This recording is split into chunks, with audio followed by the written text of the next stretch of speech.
Selamat sejahtera semua. Kami dari Kumpulan 7 di bawah bimbingan Puan Siti Zurefah ingin membentangkan projek akhir kami. Tajuk produk kami ialah Smart Square Gush, di mana produk kami ini berkaitan dengan pembentukan jubin. Jubin ialah kepingan bahan tahan lasak seperti seramik, batu, logam atau kaca diproses yang umumnya digunakan untuk menutup atap lantai, dinding, pancuran atau objek lain seperti meja. Okey, seperti yang kita tahu, jubin ni dia tidak mempunyai hanya satu jenis, iaitu jubin mempunyai pelbagai jenis. Sebagai contoh yang kita selalu jumpa ialah jubin seramik, jubin porselin dan jubin mozaik. Penyataan masalah bagi produk kami ialah menurut Chung Tae-woong, di mana dia mengatakan bahawa mengambil masa yang lama untuk memasang jubin kerana perlu membuat pengukuran terlebih dahulu bagi menggunakan kaedah manual. Yang kedua, menurut Chung Tae-woong bahawa pengukuran dengan kaedah manual akan menghasilkan pengukuran yang kurang tepat. Objektif kajian bagi produk kami yang pertama ialah mereka bentuk Smart Square Gush. Produk kami berbentuk segi empat kerana bentuk ini dapat membentuk pengukuran jubin dengan lebih tepat. Yang kedua ialah menghasil produk Smart Square Gush menggunakan bahan yang terpakai. Bagi produk kami ini, kami menggunakan bahan terpakai seperti akrilik. Yang ketiga ialah menguji keberkesanan produk.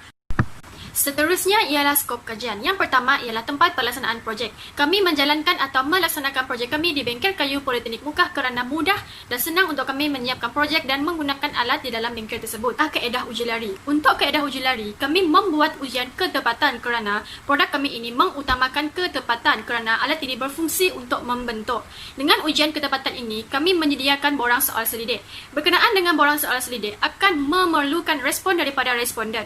Responden untuk produk kami terdiri daripada pekerja mahir iaitu penolong jurutera awam dan pihak UPPF iaitu Unit Pembangunan Politeknik Mukah. Bahan produk yang kami gunakan ialah akrilik. Akrilik ini merupakan bahan terpakai untuk pemegang alat kami. Tujuan kami menggunakan akrilik ialah kerana ia sesuai, mudah untuk dipotong, malah mudah juga untuk dikikir. Untuk jejari projek, kami menggunakan bamboo stick kerana saiz dan bentuknya sesuai untuk pembentukan jubin. Sebelum kita mengetahui proses pembentukan jubin, kita mesti tahu lokasi-lokasi yang susah untuk dibentuk. Antaranya adalah tiang, pintu dan tandas. Seterusnya adalah jenis kepingan akrilik. Jenis kepingan akrilik ada tiga, iaitu clear acrylic sheeting, white acrylic sheeting dan color acrylic sheeting. Ini adalah carta alih metodologi kami. Mula-mula, proses yang pertama adalah mengenal pasti tajuk dan jenis projek. Kemudian, pemilihan dan persetujuan tajuk bersama penyelia. Jika penyelia tidak menerima tajuk kami akan ulang kembali kepada mengenal pasti tajuk dan jenis projek. Jika penyelia kami setuju, kami akan meneruskan proses kami iaitu mengenal pasti masalah serta mengumpul data. Seterusnya, kami akan mereka bentuk projek tersebut dalam lukisan AutoCAD. Dan seterusnya kami akan mencipta produk tersebut. Setelah mencipta produk tersebut, kami akan menjalankan uji kaji ke atas projek tersebut. Jika uji kaji mendapati tidak setuju, kami akan mengulangi proses untuk mereka semula projek tersebut. Jika setuju, maka projek kami selesai.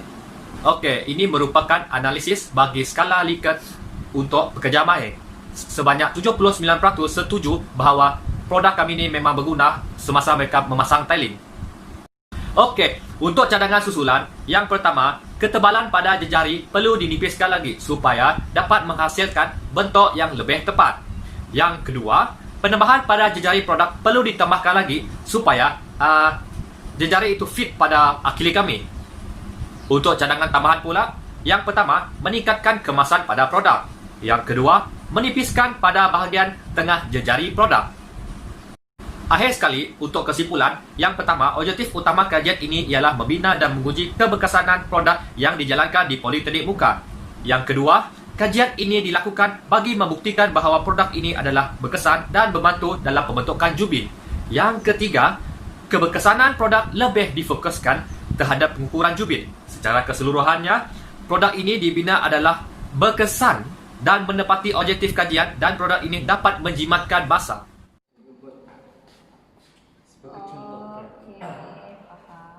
Inilah cara penggunaan produk kami iaitu Smart Square Gush. Inilah benda depan.